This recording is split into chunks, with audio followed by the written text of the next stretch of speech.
Sa gihapon, hatagan tagpagtaga ng mga isyos nga may labot ang lungsod. Bagang mga expose, naguna mga reports. Dinhi lamang gihapon mga higala sa atong pagbanuban. Nining atong tulumanon ug inyong tulumanon. Straight to the point. Naguna ning atong mga eskutanan karon nga buntaga mga kaigsunan.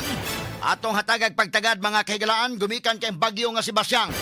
Nahilis og nibalik na sa pagka low pressure area human sa ikalima nga landfall kagabi sa Ayungon, Negros Oriental. Straight to the point. Naana kini sa vicinity sa Cuyo, Palawan.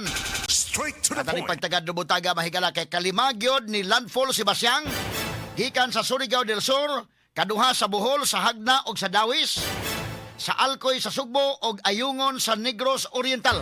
Straight to the point. Kataning pagtagad do butaga mga kaigalaan sa atong pagbanuban usab nining atong tulumanon ug inyong tulumanon.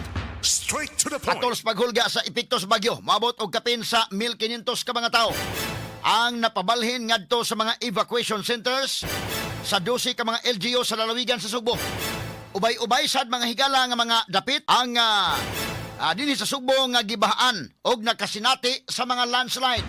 Straight to the point. Samtang maabot og kapin sa 1,150 ka pasahero sa lain-lain nga mga pantalan sa Sugbo ang na-stranded human ang barko wa palalgaha tungod sa bagyo nga si Basyang. Straight to the point. Nagandaghan yung may gala na purisyo. Gumikan tumang bagyo mga sukit, paminaw. Straight to the point.